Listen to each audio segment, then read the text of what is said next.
What's up, everyone? Zavi D of Organic Health Movement coming to you today with the fourth edition of Deep Sea Dive. Today, I'm joined by my brother from another mother, Nick Kuhle. He's the owner of KuhleFit. We met at HLC2 in San Diego, studying with the CHEK Institute, and ever since then, we're just on our way Homies. to just homies. We've had a great time together. We had the opportunity to spend some time together here in New Mexico, shoot the shit, get some workouts in, and just kind of inspire each other to continue growing on the path. But a little bit about Nick. He is the owner of KuhleFit out of Iowa. He's a certified CHEK practitioner and holistic lifestyle coach and corrective exercise coach. He's also CrossFit level 1. Graduated with a master's in exercise science. He specializes in creating personal wellness plans that identify the root cause of issues, eliminate pain, and provide direction in order to renew one's vitality. Nick's unique approach meshes together personal accountability and realistic expectations through diet, lifestyle, and corrective exercise. So, Nick, welcome to the podcast. Thanks, Zavi. It's so good to be here, man. It's good to see you again. Good to have you on, man. So today we're going to talk about a few topics that are kind of interest to me, but first, I think we should start off with your training regimen. You train hard, you go hard in the gym. I think I'd like to hear more about it and when that started for you and what you do. Yeah, that's a really open-ended question, but let's dig in. So my training philosophy is I hate running. I hate doing endurance stuff. My body is built for it. Like I've ran half marathons before and didn't run. I ran once over 7 miles and everything else was under 3 miles, and I can do that stuff, but I don't find passion in that. I don't like it. I hate it. My training style is more of like a blend between CrossFit, some strongman stuffs, and then I can't think of the guy's name who coined it, but I know Ryan Fisher from CrossFit CHEK does a lot of training like this. It's essentially where you will do like a bodybuilding-esque type movement straight into like a sprint exercise. So a prime example of that would be just the other day I did like 5 rounds. So I would do like heavy military press for like 7 to 10. As soon as I hit the 7 to 10, I'd set it down and go do 15 calories on the rower. So it's like you do that, take a 2-minute break, your heart rate goes spikes. You start bringing it down, As soon as you get somewhat to that level where you're like, I can kind of breathe again, then you hit the weights again and jump right back on the rower. So I love doing it with like a rowing machine. An assault bike just kills my legs. I'm a slender, skinny guy, so my legs aren't built. So I just get murdered by any assault bike or a skier. You can do it with jump ropes, things of that nature. That's kind of my style. Hell yeah, man. I can attest we got a few of those workouts in, especially with that brutal battle rope pulley system that you had. Oh, yes. Dude. I think it's called the Exergenie if anyone's wondering about it. I will tell you, that is the most ridiculous lat workout I've ever had. And it's just killer, man. It's just a fantastic way to work out. Yeah, that's like the perk about this. I'm going to cut you off. I'm sorry about that. But, Go ahead. I really, you don't need to spend 2 hours in a gym. Like when I look my best and feel my best, it's when I go in there and do like 5 rounds of like that shoulder press row and then do like another 4 rounds of something else that's like more bodybuilding-esque, maybe not as high intensity. So you can get in, get your workout in and get out, and you get a massive pump too, which also like lets those endorphins get going and you feel good. Hell yeah. Well, I think for a lot of people, they don't know what to do in the gym. They show up to the gym, they know it's good for them, but they have no idea how to navigate their workout, much less what to do. So if you were to kind of coach a beginner in a format of how to do this, obviously a bodybuilding move followed by high intensity or fast twitch movement, what would you recommend as like a beginner's workout to get into this style of training? Yeah. Pick any complex movement. It can be like a deadlift, it can be a squat, it can be a push press or a shoulder press, bench press, a lat row, anything that I would say targets a larger muscle group. I prefer my body. I like that 7 to 12 range. I generally stay there. Sometimes I go a little lower, a little bit higher, but I generally stay within that range for the most time. do that. And then as soon as you're done, go into whether it's 30 seconds, a minute, or 2 minutes of some exercise that's going to jack your heart rate up. I mean, go do 20 burpees. I mean, if you're in shape, go do 20 burpees. That will spike your heart rate if you're actually pushing it. If you're someone that's not in shape, just do 5 burpees as fast as you can. Like, you'll know. Or stand up and do some high knees. Do 100 jumping jacks. Any of that stuff's going to spike your heart rate. Go for a sprint. Do a 100-meter sprint. And then you'll learn real quick that your heart rate doesn't want to come down that quick. And you'll be dying for the next round. And you'll stare at that clock. The other thing I'm going to say is, for any beginners out there, one of the best pieces of equipment you can ever get is a timer. Get a timer on your phone, get a timer in the gym, wherever you're at. And if you set yourself where you only give yourself 2 or 3 minutes rest in between sets and you stick to that, it gets you in the gym and it gets you out of the gym, and you will break a sweat. I come up to people, and I'm sure you do this with some of your clients, you notice this. They're like, I just can't sweat. How the hell do you not sweat? Like, I don't know how you go to a gym and not sweat. Like, it could be 50 degrees in the gym and I will start sweating. And that's when you do some of these workouts. I'm like, come work out with me. I'll get you to sweat. Like, that's not hard. Right. Push yourself. Totally. Well, we live in this era where people show up to the gym and spend 60 minutes on the elliptical and call it a good workout because they got in some cardio. Or they sit on the shoulder press machine and they just knock out, like 5 shitty reps with too much weight and then call it, a strength workout, which, effectively doesn't integrate the neuromuscular system. You're isolating muscle function. You're not actually getting stronger. You're just making that one muscle group slightly better off than the rest. Yeah, we'll just make these tires in your car a little bit bigger than everything else. I'm sure that's going to work. Exactly. And I found a study which is kind of cool. Ramirez et al. Let me see when it was published in 2018, which said 2 consecutive days of extreme conditioning program training, which is exactly what we're talking about, AMRAP training, or as many rounds as possible, affects pro and anti-inflammatory cytokines and osteoprotogerin, I'm gonna call it, without impairments in muscle power. So essentially what this study goes on to show is the inflammatory cytokines are modulated by exercise in a positive way. And muscle power output is not decreased by doing complex movements sequentially, like in a superset format. So it's a kick-ass way to condition yourself, number one. And then number two, in terms of CrossFit and getting really strong, I mean, I love the functional movement paradigm and the stuff we do with CHEK and all that, but I still believe that CrossFitters are by far the strongest people out there. They're just brutes. And yeah, it's incredible. It's truly incredible. They are all around strong. Exactly. And that's where you can attest to this a little bit too. But if you want to go to like pure strength, like strong men hold that. The strong men individuals are the strongest. CrossFit are like the best overall. Mm-hmm. And that's where, like with you, we took some heavy sandbags and we were doing some sandbag stuff, which is similar to a strong man exercise or movement. Mm-hmm. And that's the other stuff that I like to do as well, is throw in some of those weird, like the same, like, have you describe it. What was your experience with this sandbag? Because those people that are listening right now, if I say a 75 pound sandbag and I say do like snatches or over the shoulders, you're going to automatically be like 75 pound barbell. It's not that heavy. I can probably do 30 reps of it. What was your experience with that, Zabi? First of all, it's at the end of our workout and Nick turns to me. He's like, you just want to shoulder toss the sandbag? I'm like, yeah, fucking great. Let's do it. And he's like, it's 75 pounds. I was like, oh, okay. We'll see how this goes. Not too heavy to think about it, but of course, like a couple rounds in, we did 5 on, 5 off. So he'd do 5, I'd do 5. And I was gassed after like 15 because that shit is super heavy.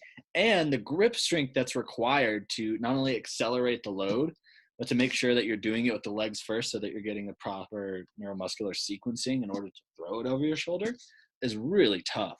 But I think we went for 50. And by 40, you're done. Like it takes as much time to do the first 40 as it does the last 10. And yeah, that time frame in between, like you get done, I'm like, I still need like a good 15 seconds. My heart rate hasn't come down at all. There's no way to pick it back up. And then the funniest part about that workout is I don't think you realized what the altitude was here. So here, what's Iowa? Tell everyone the elevation there. I want to say it's like 700. 700. Can I Siri that real quick? Is that all right? Siri it, please.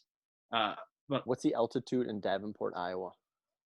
Now you guys know my location. It appears you're at 695 feet. 695. 695. And up where we were training, we were at 7,100.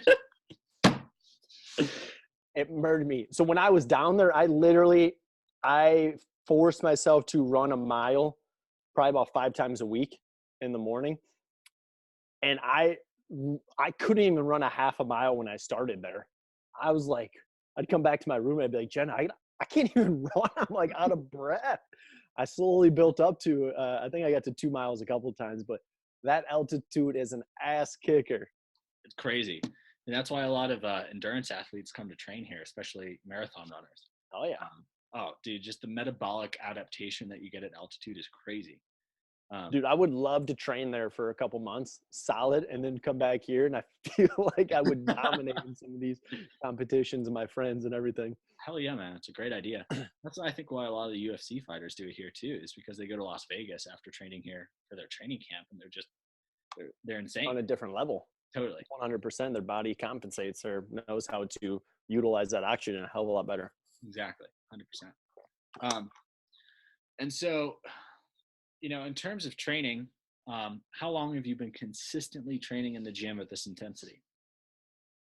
So that's kind of a tricky situation. So when I was down in New Mexico with you, you and I had some conversations, like my stomach, my digestion were completely off.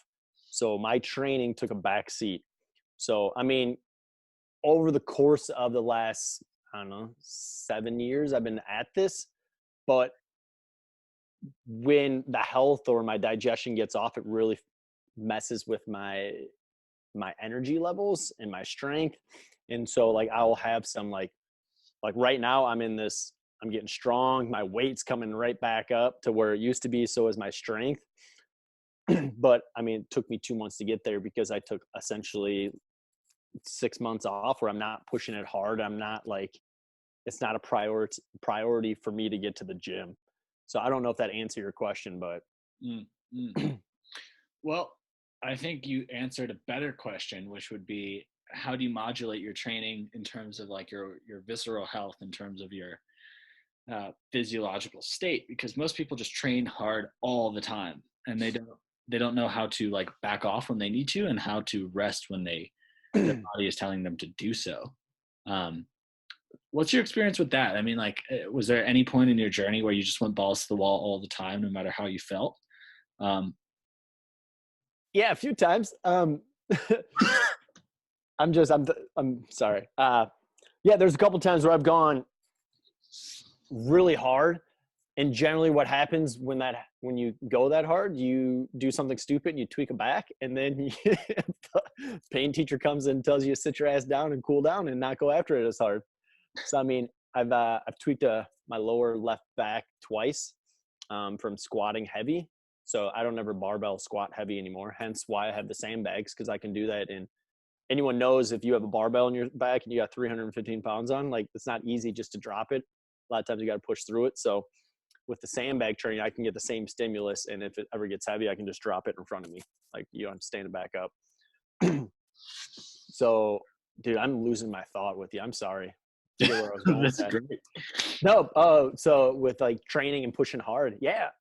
But as I've gotten older, I've gotten a lot better to listening to my body. Like, there'll be days where I'll be like, all right, well, I feel like I had some food. My intestines are inflamed a little bit. So if my intestines are inflamed a little bit, that's going to turn my abs off to some extent. So I'm probably not going to do anything like super heavy on my back, because I feel like that's a recipe for disaster. So in that case, I'll do either upper body or take a day off, go back and look at my nutrition, because if you don't have good organ function, like, your muscular system is going to be jacked. Like, that's always going to be second nature. So that's the other part that I noticed when my nutrition is, I'm not even going to say nutrition, when my digestion is awesome, that's when my body fat drops significantly. That's when my lean mass goes up through the roof.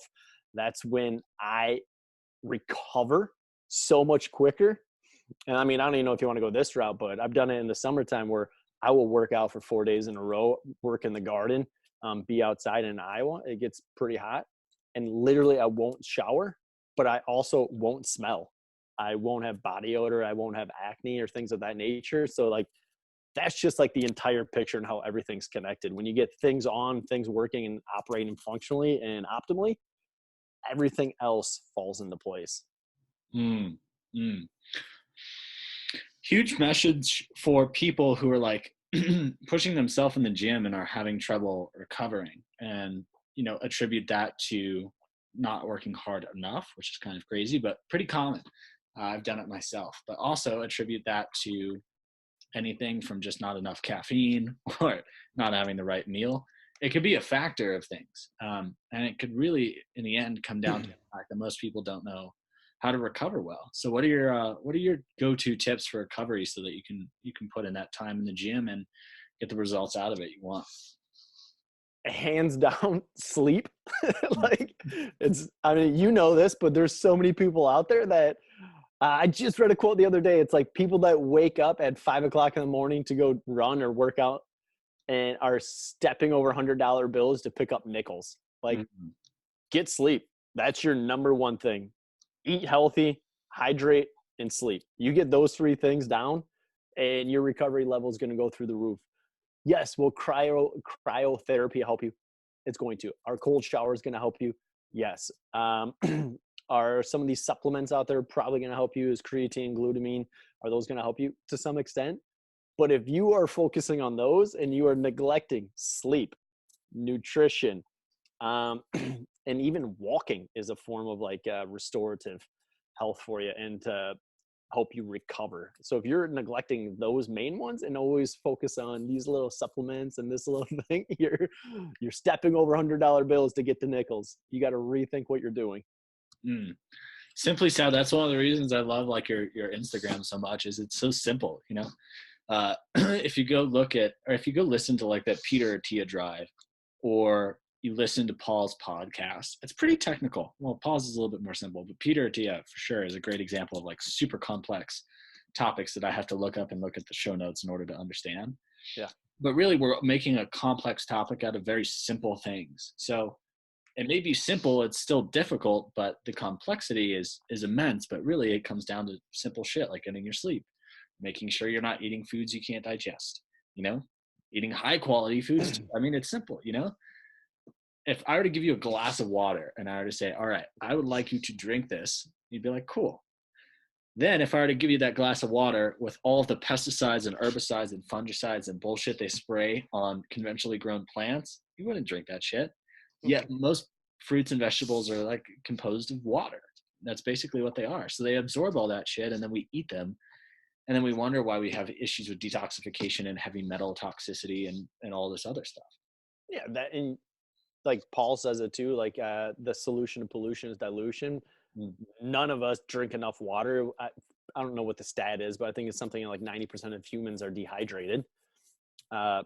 Just drinking enough water. And that's why I don't want to sound like a broken record, but I just feel, and the individuals I hear in the conversations, it's like they're a special butterfly. They need the special treatment or the special supplement. When bullshit, like cut it.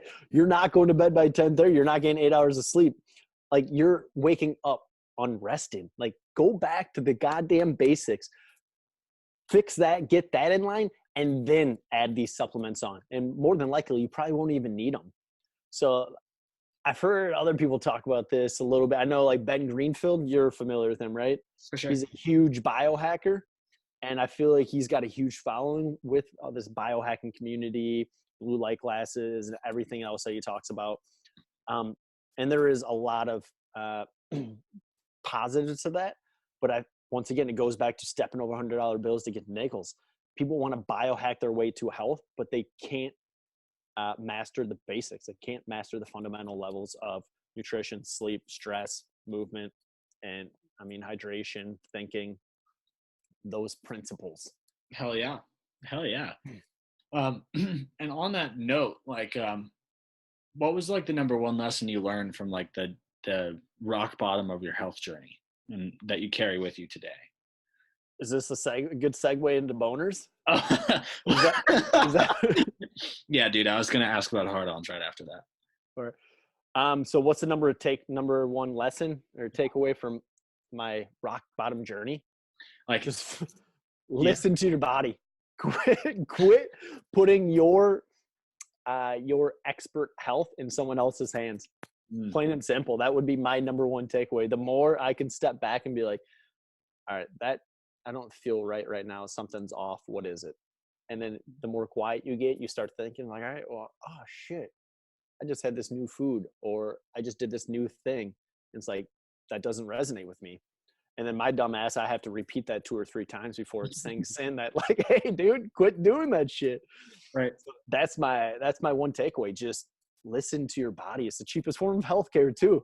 Yeah, absolutely. And like, I was going to say that will help out 90% of the population right there. They'll take them at like disease states and bring them back towards that healthy level. It won't take them to optimal. They got a lot more work to do than just a few simple changes, but you get my drift. Yeah, I got the drift. That's sick. Yeah. I can definitely resonate with like making that mistake 2 or 3 times in order to really learn the lesson. Hence my experience with coffee this morning. But it's wild. The more sensitive you become, well, I should say the healthier you become, the more sensitive you become. So bingo.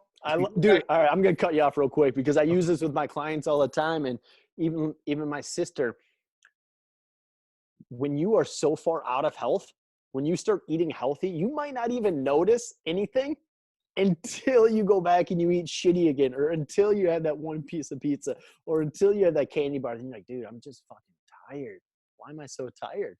And that's the part when you can listen to yourself and be like, oh shit, I just had that candy bar, or I just had a Pop-Tart or Domino's pizza.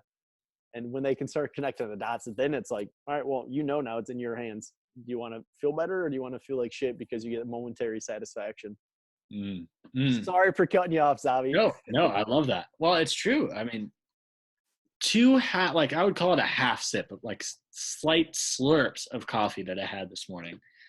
And it just wrecked me. I felt like shit. I felt agitated. I was like, this is not good. Like my body literally rejects this fully. So it's pretty wild because I used to drink 3 cups of coffee a day and like, no, it was fine. It was what it was. Probably even more at one point, which is kind of crazy to me. But besides that, it's just wild how your body transforms.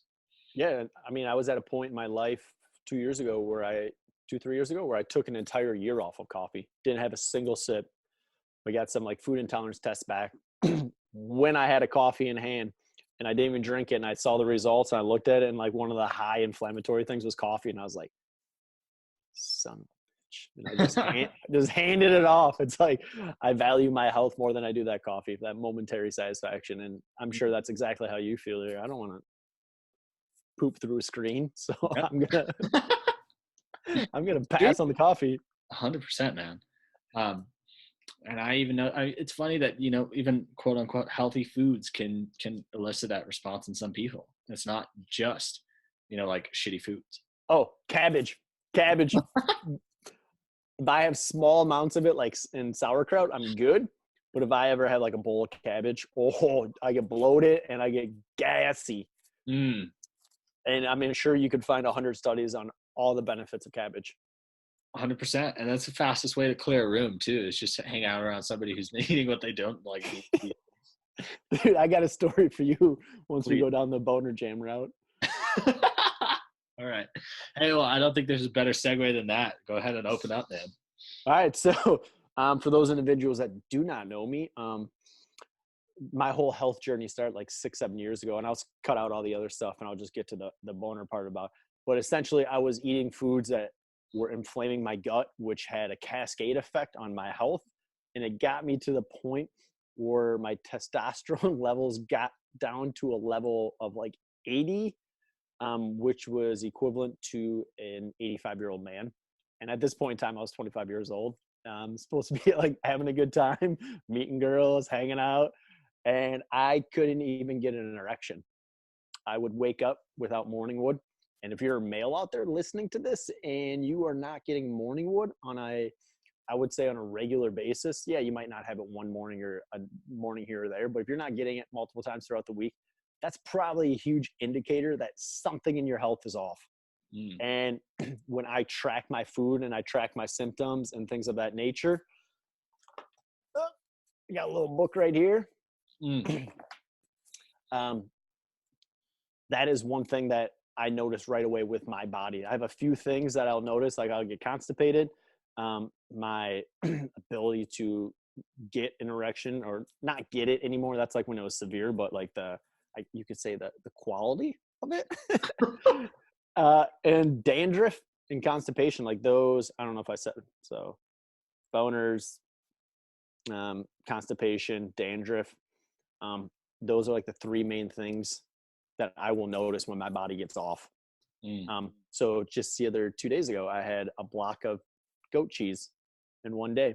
I was pretty hungry. I'd love the taste of it. But this morning I was like, son of a bitch, I got dandruff. And I don't ever get dandruff unless I have cheese. It's like, shit. So I've learned now that if I don't want dandruff, I won't eat the cheese, or if I'm going to be out in public. But but to go back to that whole boner thing that we want to segue off, it's because I was neglecting my health. Like I was, at that point in time, I was eating a lot of cabbage and I was eating a like ketogenic type of diet. And it really messed up my hormones to the point that I couldn't get a boner. And at 25, that was humiliating. That was depressing. And it sucked. And like traditional medicine was like, here, take some androgel, rub it on your arms at night, but make sure you don't get it on any children because they might start growing hair or they might have early onset puberty, or don't get it on your wife. And I'm like, what the? I don't want to put this stuff on my body if that's the case. I was like, 25, there's got to be a reason why I'm feeling like this. I was constipated for days. This is that story I was telling you about. So when you get constipated and you still get farts, they smell really bad because you're just blowing air over that rotting stuff in your body. And I was at a bar, and this is the funniest story I think I might have. And it was a jam-packed bar. Have I told you the story? No, I'm excited. Okay. I was in, I don't know, it had to be a good-sized bar. I don't know. That's a general. All right, so I'm going to say like a 50 by 50, just so you guys have a reference. It was pretty much shoulder to shoulder in there. And I was like, shit, I got to fart. So I started in one corner, and I just crop dust my way to the bar, got a drink, and I knew it was going to be pretty bad.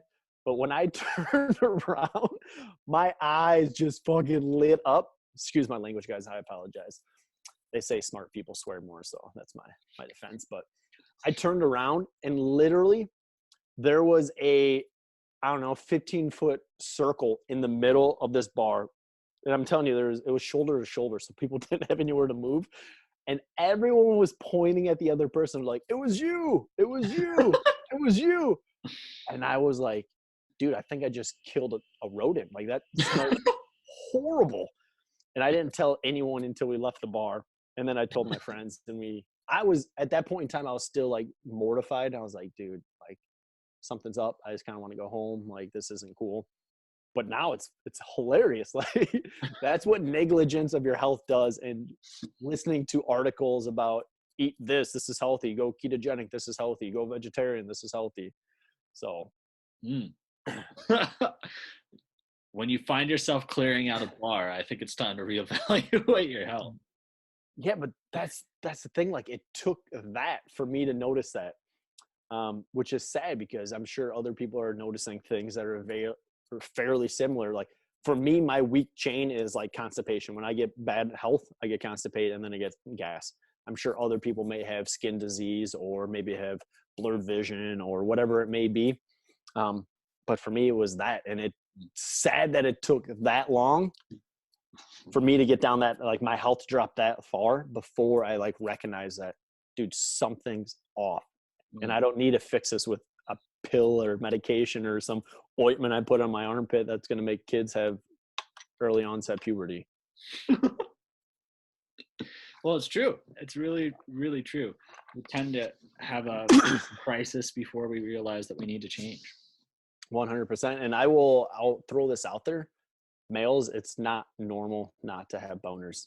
Like you should be getting boners. I've had a few people reach out to me, girlfriends reach out to me and be like, I don't know how to bring this up with my boyfriend, but my boyfriend kind of is going through the same thing that you went through. So girlfriends, if you're out there, talk to your boyfriend. Just be truthful. The boyfriends, if you're out there, fix your shit. Your girlfriend will love you for it.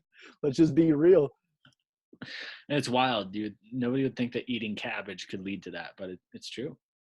Yeah, it just inflamed the shit out of my gut, and then it affected my nervous system, and it also affected my hormones, and then affected my brain function and my mental clarity. My energy levels were and just a cascade of everything, and a few simple changes, and I was like, damn, this is what it feels like to have energy, to have a libido. I was like, I haven't had this in a long time. Yeah, it's incredible. And that stark contrast is generally what really helps people stick with that in the long run, rather than just being, doing something that you think is going to help you in the short term and throwing it off to the side or ignoring it because you don't get immediate, impactful results. But when you're really sick, that's how it goes.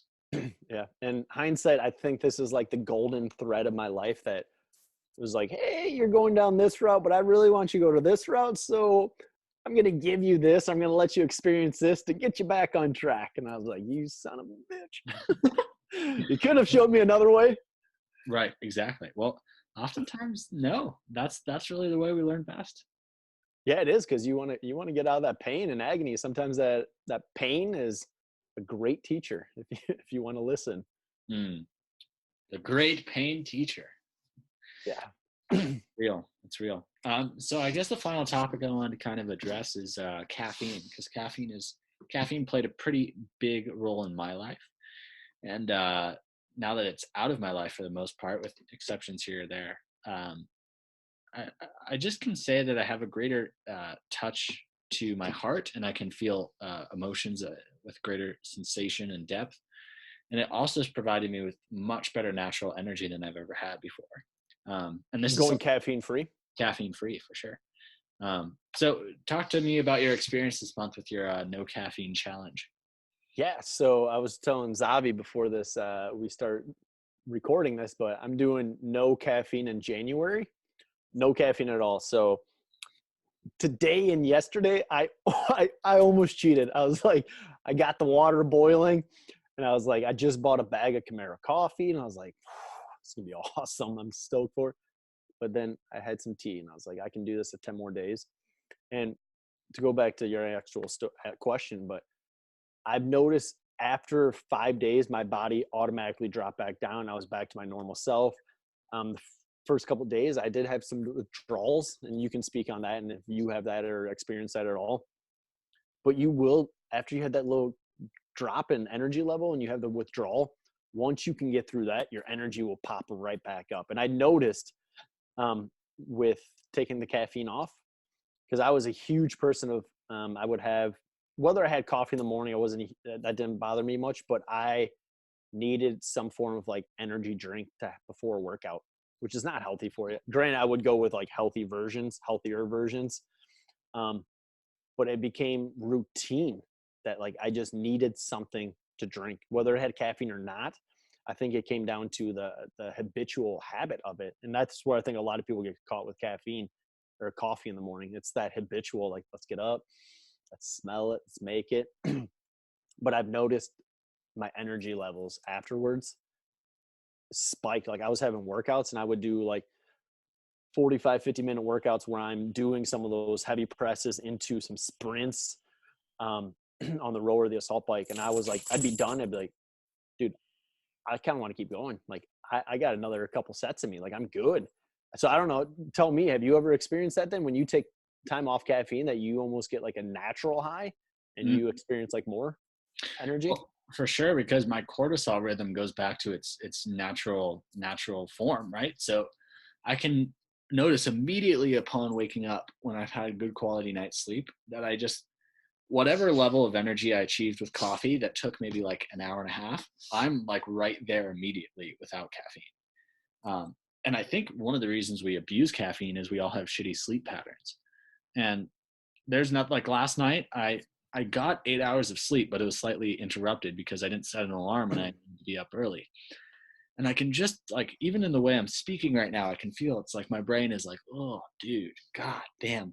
And it's just a little bit sluggish. But I'll tell you what, like when you get good quality sleep and you take the time to really just like prioritize your cortisol rhythms and your health and your ability to rest and restore, you don't need caffeine. It's amazing. And then workout wise, yeah, I mean, I get in kick-ass workouts days without it. Whereas I would always teeter off towards the end when I used to work out with caffeine because it was like my system was just so hormonally overloaded. Mm-hmm. Yeah, you're stressing your body out way too much, which then you throw that stress in, it messes with digestion. There's a whole cascade of things that it does for you.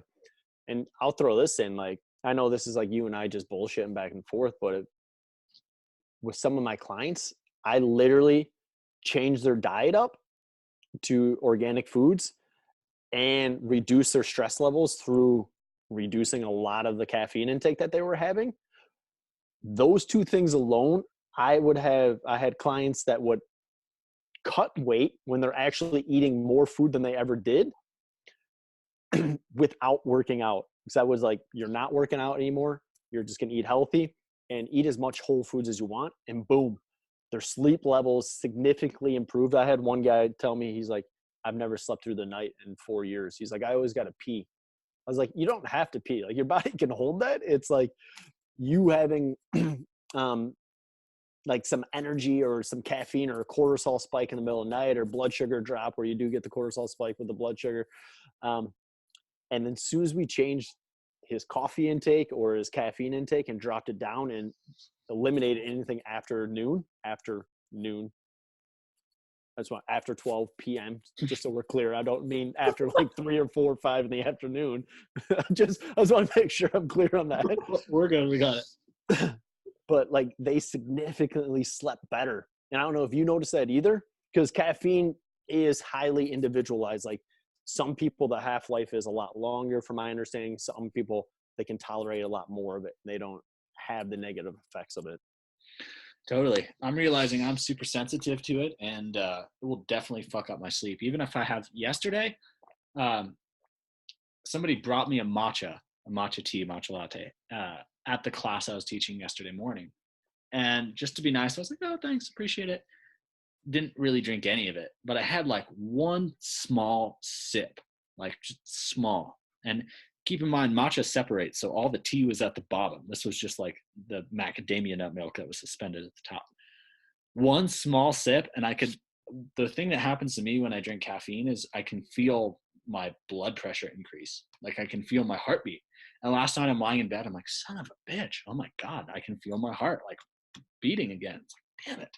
So I'm super sensitive to it. And it's wild. You can also desensitize yourself to it. As I mentioned earlier, I used to have, like 3 espresso a day, sometimes 2 drip coffees and an espresso, and just like power through the day. When I met you at HLC too, that was what I was doing. I'd had like a brewed cup of coffee in the morning, and halfway through the morning, I was like, man, I can't like stay awake. I have to have another coffee. Yeah, that's crazy. But that's the thing is, there's so many people that go through multiple pots of coffee a day. Doesn't like a pot of coffee have like 12 cups in it or something like that? It's absurd. Like it's not like a cup compared to a cup. Like a mug is probably multiple cups. Like you probably only get 3 mugfuls in a pot or something like that. But a pot of coffee has 12 cups, and each one of those is like 80 grams of caffeine. So I mean, people are looking at high levels on a daily basis, and I don't think they even connect the dots on, I can't sleep well. Right. I think the statistic here is like a light roast coffee. See here, I'm pretty sure it's about 120 milligrams of caffeine. And correct me if I'm wrong, you might know this. Light roast is more caffeinated than dark roast, correct? Absolutely. Okay. So the more that you roast the coffee bean, the more the caffeine chemical is denatured within the bean itself. And the more that you essentially catalyze the reactions of those organic acids within the coffee bean. So yeah, 70 to 140 milligrams of caffeine in like 8 ounces. So imagine a pot of coffee. That's over 1,000 milligrams of caffeine. That's insane. And people wonder why. But then that's the thing though. They'll drink that. And then you will also see those same people with a Bang energy drink, which is like 300 milligrams of caffeine in the afternoon, or go work out and they're sipping them at like 10 o'clock at night. It's like, dude, how the hell are you going to go to bed? Right. Like you'll see if you're doing this for aesthetic reasons and you want to like lose fat, you'll do better just not working out and just cutting the caffeine and going to bed at 10 o'clock. Hell yeah. And that's where it comes back down to, let's focus on the basics, but we've gotten so far off track with that. Seriously. It's crazy. So are you taking caffeine off then for a long time, or are you just taking coffee off, or what? So I have taken caffeine off pretty much since you were here. Okay. Haven't had much at all. And then I would say around Christmas time, I started experimenting with a little bit of green tea, which was fine. You know, give me a nice boost in the morning. I could still sleep, which is nice. But Christmas Day, I tried a coffee and it just immediately made my gut feel like shit. And I was like, God damn it. And then I had so they have these taster cups at the coffee shop next door. And I tried a little bit of their decaf the other day and that was fine. But today it's wild. I had 2 sips out of that tiny taster cup and it's game over, dude. And, it's just game over. It's bad. No siree. No, dude.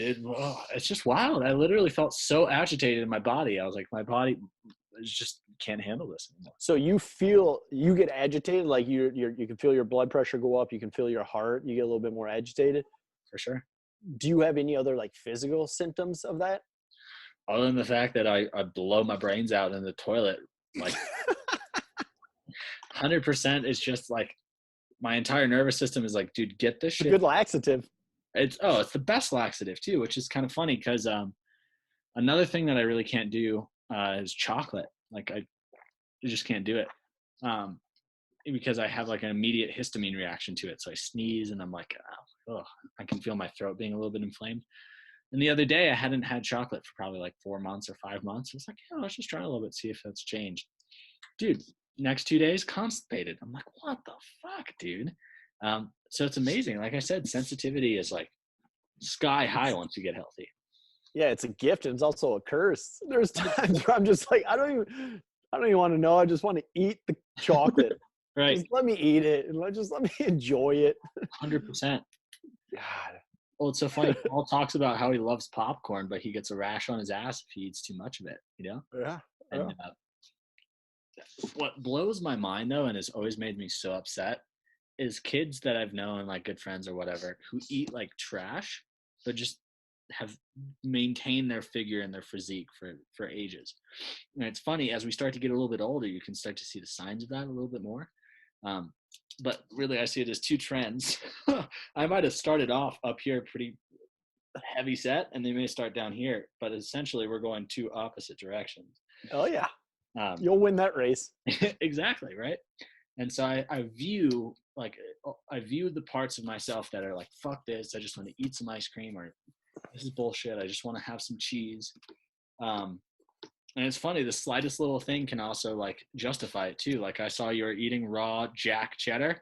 I was like, yeah, fuck it, I'll go have some raw Jack cheddar. But no, dude, mucus in the nose immediately after eating that. It's like, really? Oh, and the funny part is, like, I only rarely try that stuff just to see if my body's changed, but it doesn't. So that's to say, you know, like the parts of myself that are frustrated I can't do that, you just got to nurture and support, because ultimately they're way better off for it. But the instant gratification that you mentioned is really hard to give up. Yeah, and that's it sucks in the short time. Like, fuck, I would really like that piece of chocolate. I would really like that piece of cheese. But in the long-term health, you're winning that game hands down. Compared to that person that's so in tune with their body, they're just going to keep throwing that crap in their mouth. Like, you're winning that race hands down. So, I mean, that's a tough pill to swallow, because you don't get that instant gratification, but it's like, right, dude, that's awesome. I know exactly. I mean, it's a hell of a lot easier if you know what you can't eat. Dude, that's way easy. You'd be like, all right, I just won't eat these foods. But when you don't know, that's when it makes it difficult. And I've been down that route a few times too. For sure. Um, other than like functional medicine testing and different antigen tests that you can do, what's one of your, other than just listening to your own body, what are some of the services or companies you've sought out to help with that, your food intolerance? So I've done quite a few food intolerances. And the reason I do the food intolerance is because I've done some parasite and colon cleanses, parasite fungus cleanses, and that doesn't make a difference. I've done a few other things, added supplements into my diet, thinking I was low on something. That didn't work. And it always comes down to what foods am I eating. And since my hypothesis is that I'm a habitual eater, so I tend to eat the same things. So I really have to focus on rotating my food so I don't accumulate anymore. But in the process of doing some of these food intolerance tests, I've done Everly Well, I've done Pinner test, I've done where you go to your local allergist, where they'll do like skin pricks on you. Basically, they'll scrape your back with whatever food that they're going to use. And I just did one with Viome. And I will tell you, hands down, of those 4 that I've done, the 2 that I've noticed the best results from were the skin prick test and the Viome one. I'm not saying the other ones are fraudulent or not good or give false positives or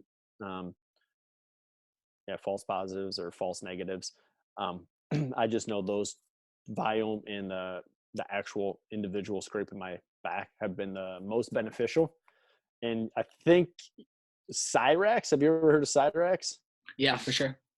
I think they're like the gold standard. So if anyone's out there looking to do a food intolerance test to help out, that would be Cyrax is probably going to be your gold standard to go to. But I think you need a doctor's, some physician to recommend you there. So if you don't know someone, that might be a little bit more difficult, and they're super expensive. Mm-hmm. So food intolerance testing, that would probably be one of the easier routes. But once again, that's not 100% accurate. I don't know how accurate that is. So, I mean, all my results I take with a grain of salt. Like, just because it says I can eat it, if I continue to eat it and I feel like crap, it's on the no list.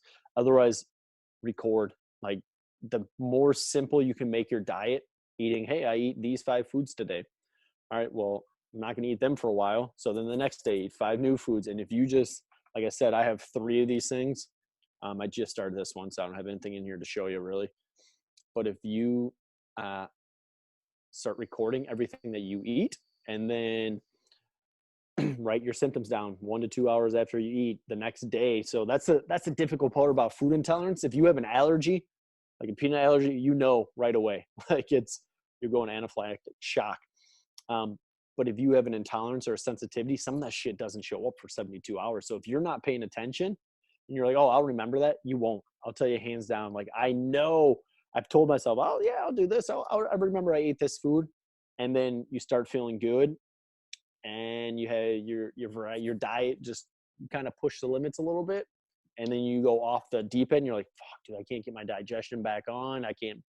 My poops aren't good. I'm getting a little constipated. And you go back to look in your food log, and it's like, shit, I forgot to write down what I ate. And then you're back at square one again. And I'm speaking from experience. That's not fun, because then you're just at a loss again. It's like, shit, you got to start all back over. And if you continue to eat those crappy foods and create more food intolerances, then you're even more lost. So I know I'm rambling a little bit, but if you really want to get down to it, keep a food log and do that for 3 months. It literally takes less than 2-3 minutes a day. And you're going to get a ton of results from it. You'll know more about it. You're actively forcing yourself to be more aware of your signs and symptoms. So you're going to self-reflect. Hey, I feel like this now. Is this normal? Oh, I've never felt like that before. So just the act of being more self-reflective and being more self-aware will automatically just help you out in the process. So true. And, the gut is really the home of not only spiritual intuition, but our microbiome is hugely important in our health, and a disrupted microbiome is linked to pretty much every modern chronic disease you can think of, from Alzheimer's to diabetes to autoimmune conditions and so forth and so on. And with the Kresser Institute, which is where I'm doing the functional medicine training, we learn a lot about the Cyrex tests. And those are kind of the gold standard for evaluating different epitopes, especially when it comes to wheat. and just getting fantastic food antigen panels done. And they're really one of the only companies that tests cooked and raw forms of some of the foods, which is huge because I think most companies will just do the raw form. And of course, when you cook something, you denature the enzymes and the protein, so it completely changes the way that it's absorbed. But it's tough, like I think the number one thing I want to preach to people about change is that it takes a long time and it takes a lot of energy. And one thing that I know I've done to myself that I'm getting better about, but wish I'd known when I started my health journey, is not to try to do everything at once. It can be more stressful and antagonistic to your health to try to be perfect all at once than it can be to really focus on making gradual change. And I can add into that, like when I started eating organics, the process of going from non-organic, just eating normal commercial foods, to organic was a course of probably over a year. That now I virtually shop all organic foods. But when I first started, it's like, shit, this is so expensive. And you take one step in, maybe you just buy these foods organic, and then you just slowly, and it's anonymous with what you're saying. Like it takes time, this whole entire journey. The one caveat I'm going to throw in there, you talked about it's taking a long time. If you do have food intolerances and you fix them, you will notice rather quickly within probably a week, I would suspect. Mm-hmm. So that's one thing that I will say to throw in there, that stuff doesn't take long. Like if you're inflamed like I was, within a few days, you'll start being like, holy shit, I took that food out. Feel great now. Totally. And I'll also throw onto that, one thing I've struggled with is stress will change the way that your body encounters those food particles once they get into the bloodstream, and will change your intestinal permeability, right? So one day you're like, fuck, eggs suck, dude. Like I can't eat eggs anymore. And the next day you're like, fuck it. We'll see if, like we said 2 or 3 times, you got to figure it out if it's right. Yeah, absolutely. The next day you're like, oh, this is fine. Like my poops are great, feel good.